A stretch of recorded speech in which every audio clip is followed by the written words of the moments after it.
And that's and I will also, just to let you know that I'm recording, and I will also try to put it on YouTube live. You never know what can happen on YouTube also. And I will start to present. Welcome, Silvana, and welcome, Stefania. So I have, yes, I'm just on YouTube also, and I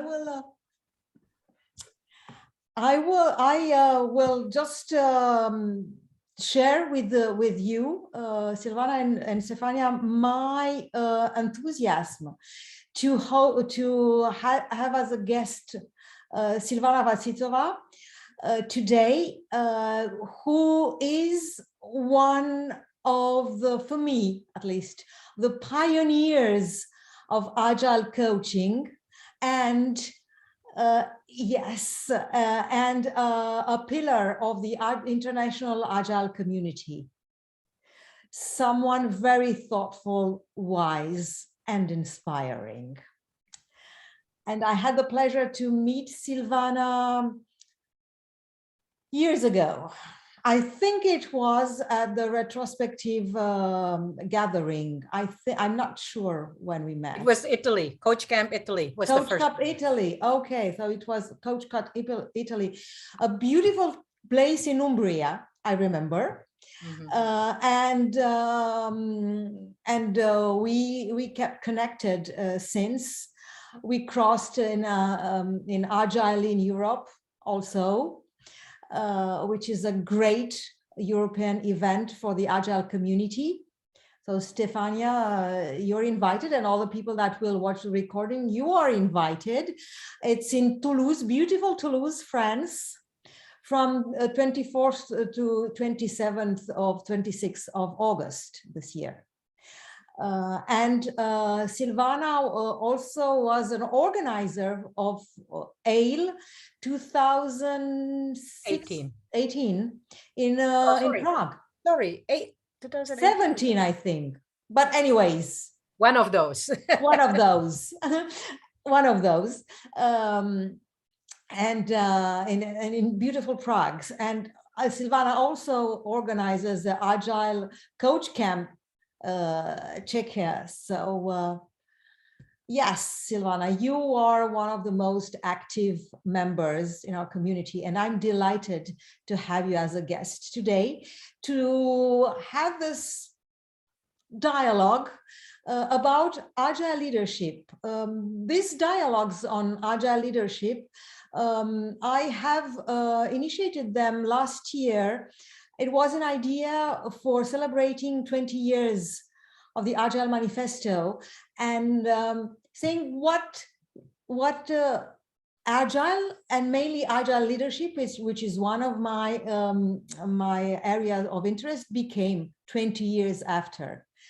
And it went very well as an event, and I said, well, let's keep it going, keep the groove. And there are so many brilliant people to be interviewed and have dialogues with. So I'm continuing, and this year we can celebrate 21 years of the Agile Manifesto. Now it reached maturity, isn't it?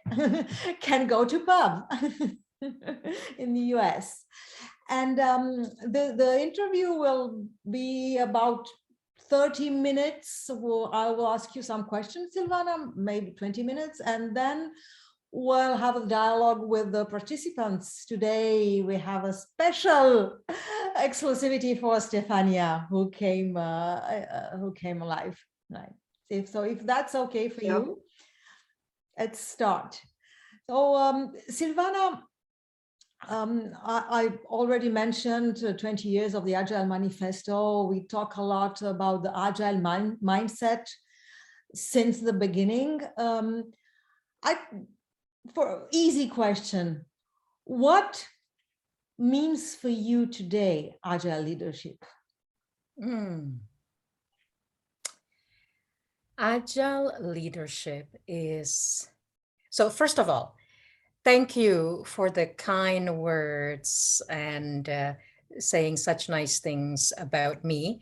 And Oana, you for me are also, I see you as a pillar, and you are somebody who's special to me for both personal and professional reasons. And I am delighted to be part of your activities anywhere, anytime, including today. Thank you, Silvana. Thank Okay. you. Okay, so back to the question. Agile leadership is about achieving results. For me, it's always about achieving results, but with minimal waste, minimal intervention, minimal, or let's say maximal use of the human potential. Absolutely maximal. And for me, the maximal use of human potential means reducing bureaucracy to minimum, being just in time, being responsive to changing market conditions, being able to respond to any opportunity without the shackles of, oh, we planned the budget last year, we don't have that in our roadmap, therefore we can't respond to an opportunity that arises. So in short, agility is to achieve results with maximum leverage of the human potential that's available. And the negative side of that is minimizing waste, reducing bureaucracy, reducing the have some rules, but not have the rules dictate and shackle in a way that opportunities cannot be responded to. Thank you, Silvana. You mentioned all this about what agility is. What is for you a manifestation of leadership in this context, and to support what you just said about having results with minimum waste? So for me, the best example of leadership in this spirit is you, I'm sure, are aware of the story and the book and the videos of David Marquette from Turn the Ship Around, where he was brought in from, he was commander of one type of ship in US Navy, and was brought to a completely new ship that he had to commander and he had no experience with, and decided that I will trust my crew and let them make all decisions. Yes, run it by me and make their recommendations, but I'm going to trust them.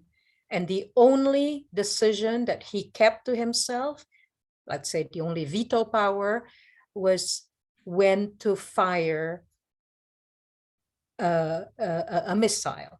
And everything else about running the ship, he did not need to micromanage the people who know how to run the ship. He needed to trust them. And with that philosophy, with that approach of leadership, the ship performed way better than it used to and outperformed other ships on the metrics that matter to the Navy. And for me, that is an example of leadership, is trust your people to do their job. Trust that they care, trust that they want to do their job well, trust that we hire the right people, the right skill set, and trust them to do it. Beautiful, beautiful, Silvana. I love this example, as you said, as David Marquette, which was, and it makes me think how you can embrace your individual responsibility. As you said, that the only control he had is to fire, to fire the nuclear weapon, because it was a nuclear submarine, and that is because that he can't give that responsibility to other people. You know, and ultimately the buck stops here, and ultimately he's the commander, he has that ultimate responsibility, but everything else that could be delegated. Yes, exactly. So that this responsibility, and what you say, the trust that the people care and are experts. What did you observe that today? Do you have examples that you observe today, and how easy did you observe that this can happen on the field in your experience as a coach? I have certainly experienced, I have observed and experienced that with a number of the teams and organizations I have worked with. I have seen that happen. Also, I have seen it happen in some pockets where it's not happening in the neighboring pockets. So it does create friction within the organization.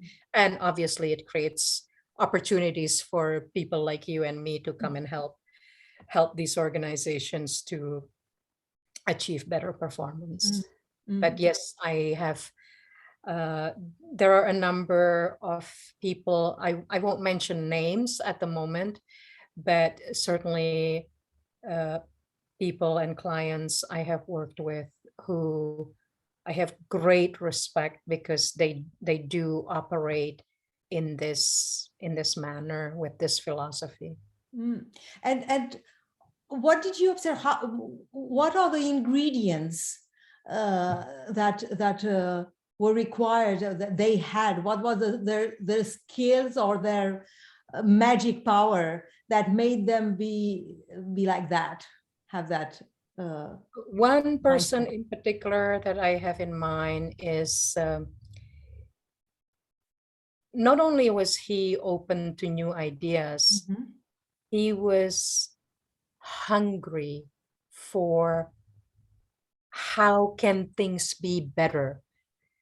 Not just I want better KPIs than last year, but very much, oh, we're operating well now, how can we operate even better, and what other ideas are out there, and very, very open-minded to hearing these ideas, even if his initial reaction was really like, which is typical reaction to anything that's different from how we are used to doing it,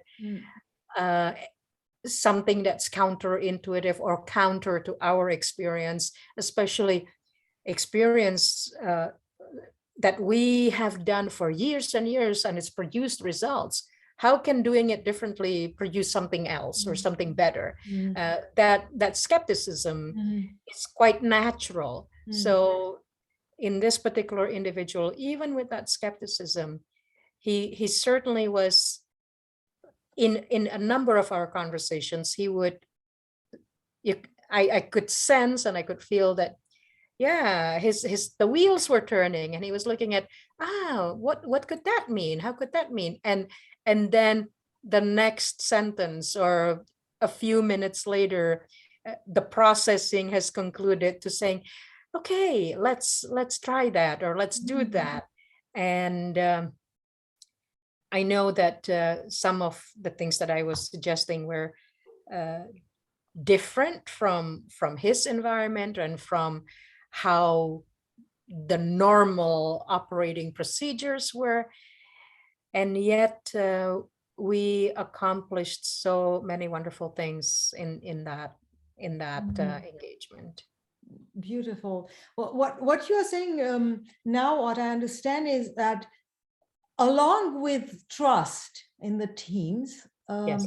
there's another quality to have that the leaders, agile leaders have, is I wish to call it open curiosity. I don't know if there is anything like closed curiosity, but that's what comes into my mind. It's this curiosity to explore other things and let oneself surprised. Yes, Eventually. the curiosity definitely, and the willingness to experiment. So yeah, that's part of curiosity, but curiosity could be just, you know, passive curiosity of, oh, tell me something new, but to actually have some skin in it and to say, okay, I'm willing to do it. I'm willing to try something new. Let's do it that way. That is the next step. You know, it's not just openness to ideas, but even to doing and being. And that when those elements are present, then we can really work on the agility of the organization. Yeah, that's great. This willing to experiment, as you said, and there's something I hear, and I want to ask you. That's like I was mentioning openness, openness to any outcome, because an experiment doesn't have a given, can have an expected result. But how about leaders embrace unexpected results? Unexpected result is one thing. Embracing failure is another, right? Okay. And acknowledging that experiments carry that risk of it may work, it may not. So unexpected results, openness to that is fine. But acknowledging that, you know, as the story goes, Edison found 1,000 ways that did not work before finding the way that worked.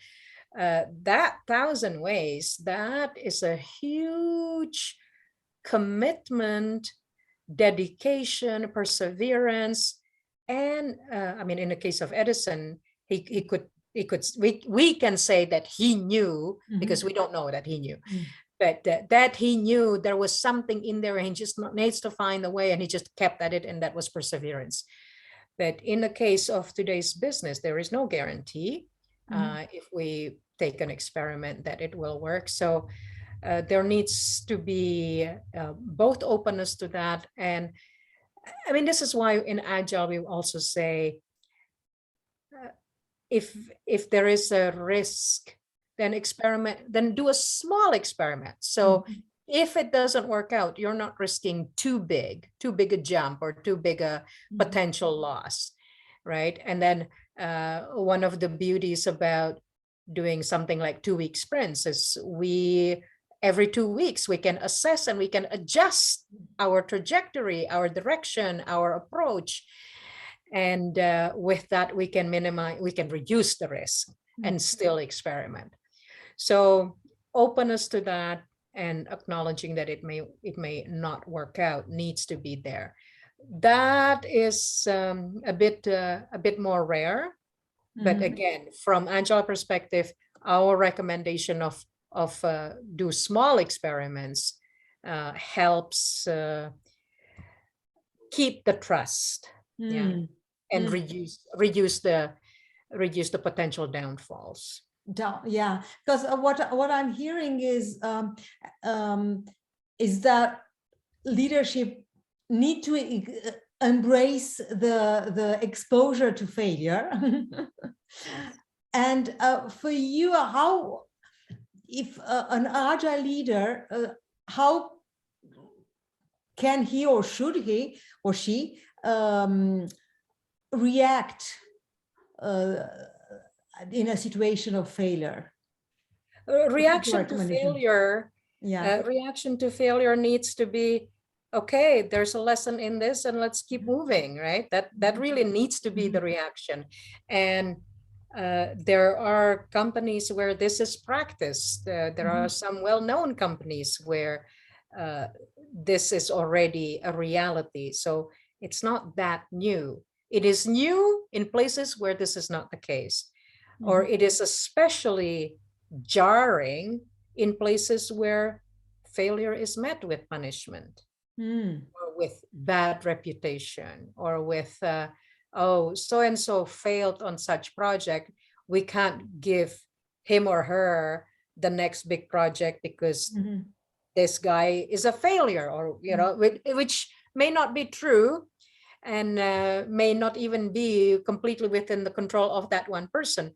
But the social punishment or the corporate ladder punishment is a reality that in some places makes people not want to risk failure. Yeah, that's so important. And the question that comes to me right now is, how can we bring agile and, this is my clock,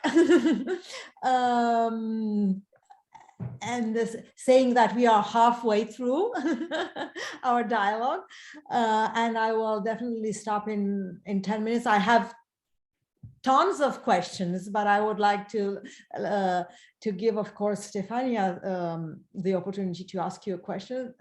So let's say that I will ask this last question before I open to our dialogues or dialogue with Stefania also. How can we give a chance to those cultures, corporate culture, where failure is followed by punishment, to grow agile leadership? Mm-hmm. It can't happen just like that. It can't happen immediately.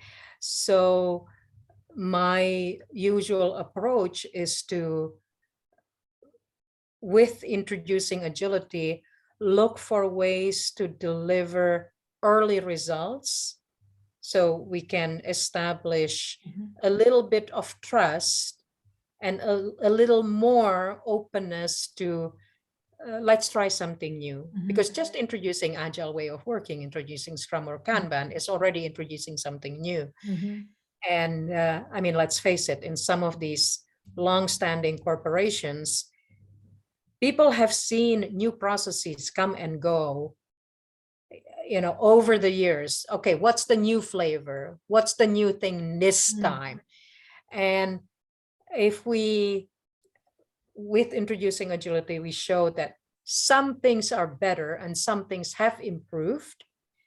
If that is visible, tangible, then we can say, okay, let's try the next step. Let's try the next step. So it's really a step-by-step building the trust in the process, the trust that we're not snake oil salesmen, but we're introducing something that gives them what they want, and then open the door to the next, like to level up. Okay, the next level of trust is, and the next level of trust is to say, there is possibility to do something. There is a possibility of failure, but let's try it anyway, because the alternative is we keep doing the same thing and getting the same results. Yeah, great, Silvana. I still have just one last question because it was so inspiring what you said. So this, as you said, baby steps to build baby steps trust. How can you support internally that people grow in this mindset and become agile leaders? And then I'll leave the floor to Stefania. I invite people to try new things. And so in our dialogue, I invite people to think differently and to think about the what if, and to think of, if we keep doing it the same way, it will always be the same result. But what if we do something differently? And that is an invitation to experiment. So the language may not even say the word experiment, but the approach certainly does. And sometimes people respond with, wow, I never thought of it that way. Oh, this is a breath of fresh air, and I like the results, and I'm ready to either take the next step or keep going in this direction. I mean, certainly a number of my clients have said, there is no going back. I don't want to do things the same way as before. So some of that is working. Yeah. Thank you, Silvana. I love to to conclude my set of questions with what you said, what if, which opens the door of new possibilities and is also supporting hope. I love this question, what if? It's an invitation, yeah. Thank you. And with this invitation, Stefania, you have questions? This opportunity. Thank you for that, for this opportunity. Yeah, so I was taking notes and I was thinking about this conversation, and actually the last sentence really resonated with me, because I was thinking, okay, but what is, so I assume, this is my assumption, that you are also role modeling Agile leadership in some way. So what are you doing to be a role model? One of my role modeling is, for example, to ask other people for input. So not just say, I have my answers and that's it. I encourage the conversation and the new ideas, and positively reinforce the ideas, right? So that alone is inclusivity and opens the door to all voices are being heard, or all ideas are being heard, and let's try something we haven't tried. So that thinking is included in that. And the other thing that, I mean, that's a huge part, hearing all voices, especially in places where people are used to being told what to do, and then suddenly, oh, what, you want to hear my opinion? Or if I give you my opinion, will anything change? And to actually show that we are acting on your idea, your proposal has the consequence of we're doing it, right? Those are incredibly empowering for people who are used to just being told, or have been in places where their ideas don't even have space, they don't get airtime. Another modeling thing that I'm very conscious about is if we promise to do something, if I promise to do something, then to do it. Yeah. And I mean, this is actually one of the simplest examples of this is, if a team holds retrospective and makes some decisions about what to do, we better show that it is being done. It doesn't matter who's doing it. And if it's an action item for the team, reminding the team that, this needs to be pursued because this is something that you decided. And with retrospectives, longtime Agilists know that that is actually the pathway to improving working conditions, right? But with many teams who start out or who just pay Agile lip service, it's like, oh yeah, we did it, but nothing ever changed. Well, if nothing ever changes, then it is a waste of time. But the question is, how come nothing ever changed? What happened with those decisions? So this is one of the modeling, is to actually open the door to hearing other voices, and then to actually acting on those suggestions, on those ideas or decisions.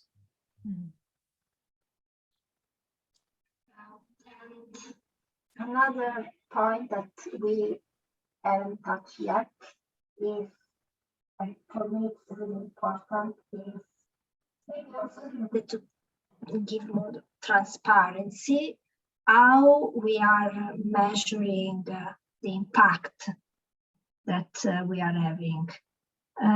This is it's a pain point for me. Every time someone is asking me, okay, but how we can say that we are going in the right direction? And it's so hard for me to understand what are the metrics that I can have to show that even for me, not only for the company, even for me to, because yes, I can do survey, but I cannot link to the delivery. I'm not the only one supporting the delivery. So it could be a shared metrics. What's your suggestion here? Sure. So the business metrics I would take as still being relevant. So sometimes the business metrics show that there is an improvement. In one specific case, one particular process of generating invoices or statements was taking something inordinate, like over 24 hours. And maybe the team was not fully aware of that, but when we highlighted that and said, okay, this is taking this long, and my statement was actually, if that was my process, I'd be embarrassed. And asking the team to look into how to make it work better. And within, I think, a month, within 2 sprints, something short like this, that team did it. And so that business metric alone shows that, they achieved something useful. They achieved something meaningful. They achieved something to be proud of, because they shaved it from something that was over 24 hours to 6, right? And that was incredible, right? And I actually said, well, if you reuse it below 20, I will buy you a beer. So, that was one of the best incentives that I invested in, was just a case of beer, right? But the business result was incredible, and the sense of satisfaction, that sense of accomplishment, those guys working on it and knowing that they did it, the amount of momentum that generated into future. So the business results still matter. Then there are the less tangible metrics, but even things like, are you feeling more appreciated? Like just the employee satisfaction questions, right? And in one place we measure the employee satisfaction, and we measured, is that increasing or not? And the increase in employee satisfaction, we interpreted that as saying our workplace is better. And that means something to us, right? So decide which metrics you want to measure, but decide on the ones that are meaningful and then really work it. Yeah. This is, I'm jumping in, Silvana, for 1 minute. This is so important what you're saying about how visible impact is a source of empowering. Empowerment, yeah. Yeah, this is so important. And what I understand what you said is also something very important about your question, Stefania, is how you can measure impact. I think the first thing, as you said, business or more quality metrics is ask that question up front, is what is the impact you want to see?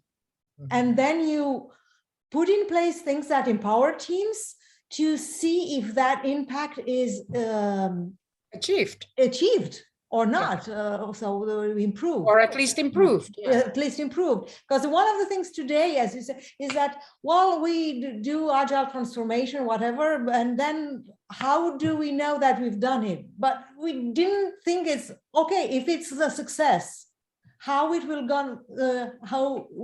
be. So that's, for me, that's the easy thing. And this is what I understood you said also, is you project yourself in a concrete, better situation. Yeah, thank you for that, Silvana. Thank you. When, Yes, when it this is works, sorry, Yeah. Stefania, when it works, oh, that sense of satisfaction is incredible. Go ahead. Sorry, you were saying something.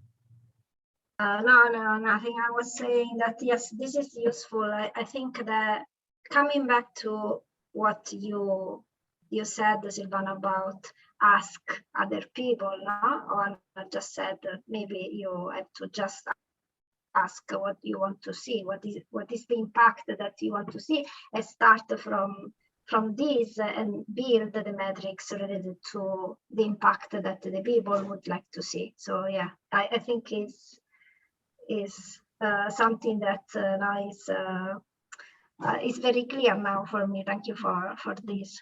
And then I have another question. So I am intrigued by the word leader.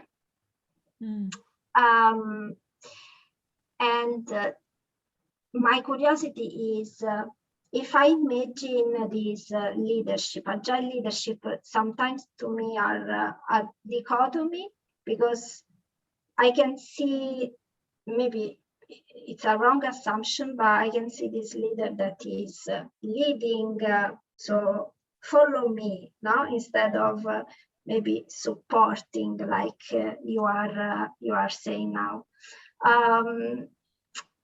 And to have this impact, are you creating a community around you? You mentioned something like this, now you are opening the space, but I think that you cannot do alone, no, in a company. So are you creating, what are you doing to create the space? Definitely, I rely on collaborators for at least two reasons. One is if the organization is to change, there needs to be change happening in many individuals. Yeah, because it's not just going to happen on its own. If people's thinking is not changing, then there will always be the, oh, I suggest this. No, we're not going to, right? So people necessarily also need to change.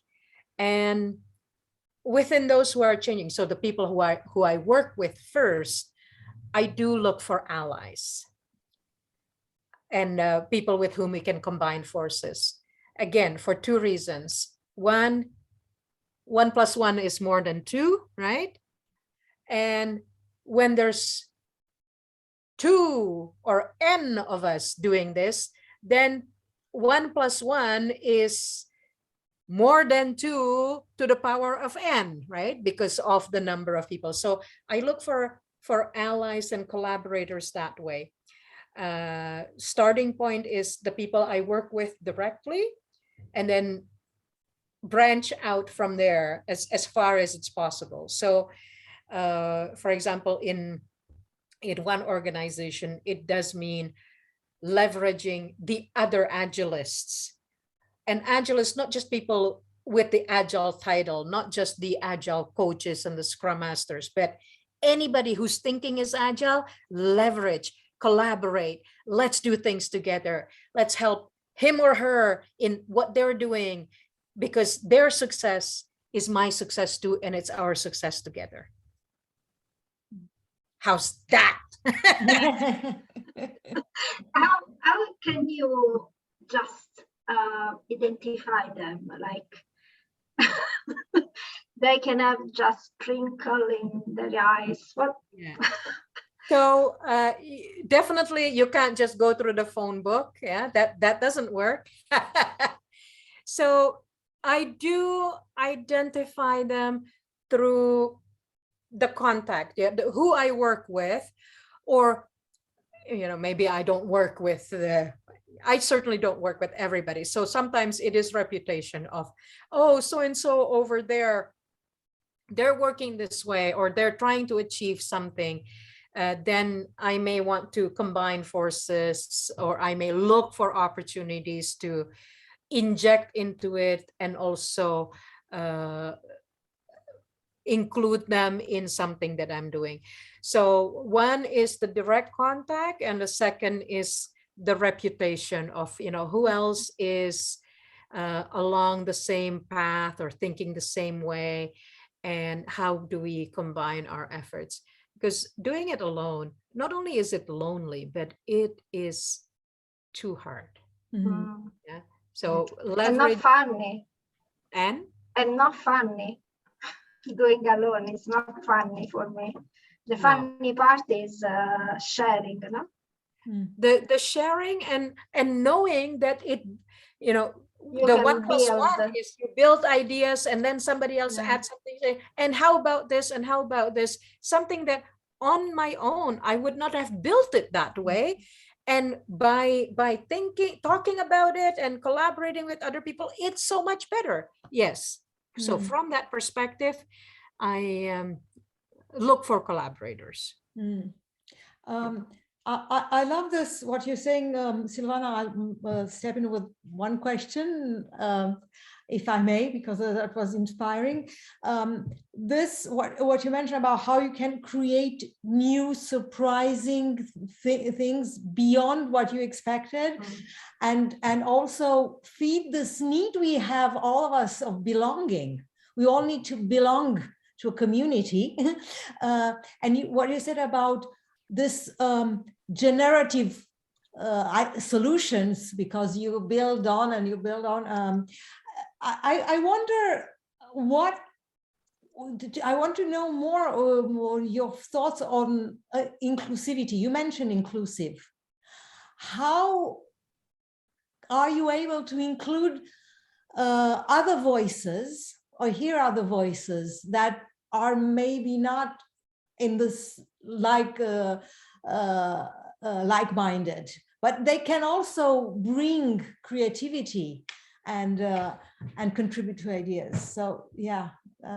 So one of my guiding principles around that is I don't have the full truth. So hearing other voices and other approaches is likely, potentially, enrichment for me as well. Yes, it takes more effort. It takes, consciously listening to something that I may not agree with, right? But at the same time, at the very least, it's a learning opportunity. And at the very best, it is an enrichment of what we want to accomplish. So that openness that I ask my clients and that I guide my clients towards, I better have that openness too. And yes, I will admit sometimes it's hard. And there are some voices I'm tired of. It's an echo of something and something. On the other hand, no two people are the same. And even if it's the same refrain or okay, let's call it the same excuse, let's say. This person may change in the next minute. This other person may change 2 weeks later. Some other person may change 2 years later. We don't know. And we won't know unless we give that opportunity, not just to hear the voice, but to have that dialogue and collaboration happening. And that I've seen many, many times. And some people, there was one particular individual, I was surprised that this person became my ally in less time than I expected. And then another person, wow, after a long time, is still not ally enough. We're aligned in some things, but not on everything, right?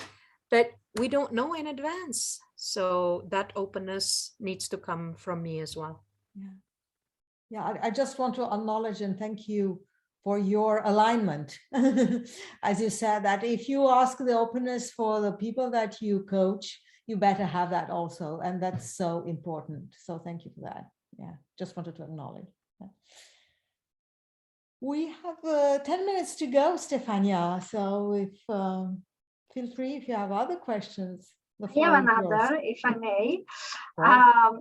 And so, do you have any good practices suggestion while you are working with the C-levels. I mean, I can say in my experience they are too busy, so having a conversation it's not always possible. So any tips that you can share on how to deal with people that are maybe, yes, I don't want to say too busy because this is another topic, but you know what I mean. So let's label it differently. People's time is valuable. Yes. That's also your time. That's also my time. And there are people who get paid a lot more, and a lot more is expected from them. So when I enter that conversation, I need to be prepared. Not that I am not prepared when talking to people with less pay, but the pattern of thinking and the speed of decision making and the impact are different. Yeah. So let's talk about the impact, because that is clearly different. So I need to enter that conversation with my ducks in a row. I have my data, I have my examples, I have this, that to share with them. Then the conversation happens. They're human. They will have the same skepticism as what I mentioned before. They will have their habits. They will have the path that brought them to success and brought them to where they are now. And so they trust that path. They trust the way they've done it, their ways of working. And to invite that openness and to give ideas or suggestions or examples of what is where and how things could be different, right? So that conversation happens on human level. I am mindful that the impact of the decision could be, much more wide ranging than if it was with somebody else. What has helped in my conversations with C-levels is that I give examples that they know are true, or they, so both my experience and my knowledge and things I have read or things I have seen. If I give a suggestion, I can back it up with, this was the result over here. This is what happened over here. And that helps in building trust. So yes, the pattern of how the conversation flows and what we touch on, there is a pattern in that, but there is also depth. That depth needs to be there.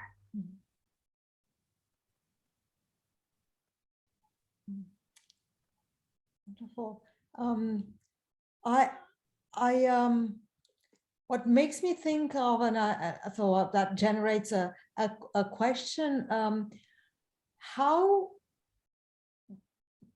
what needs, in your experience, what is needed to onboard the C-level in the transformations, so that they are aware that they also need to transform? I start with asking the question of, are you happy with how things are now? If they're happy, just keep going. If they see that there is room for improvement, then the next question is, are you prepared to do some things differently?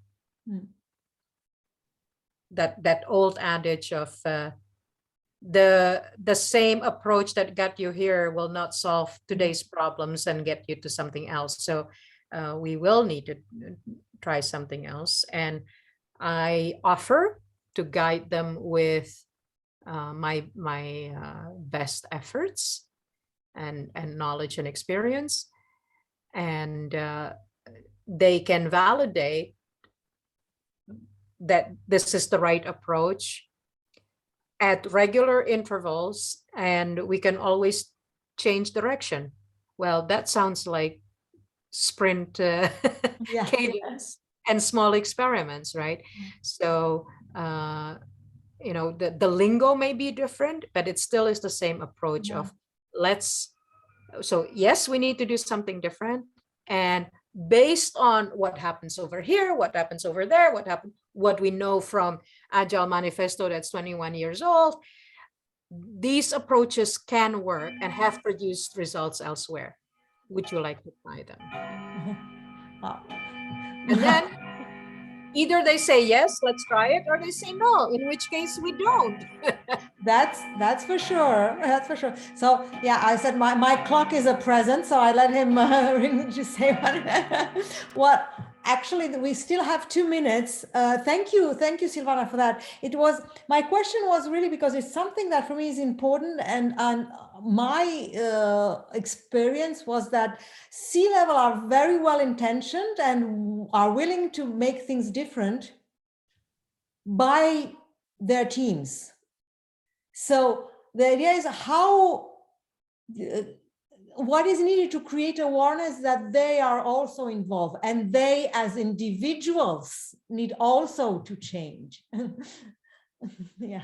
Yes, absolutely. It's once they get involved, the momentum picks up. Yeah. Thank you.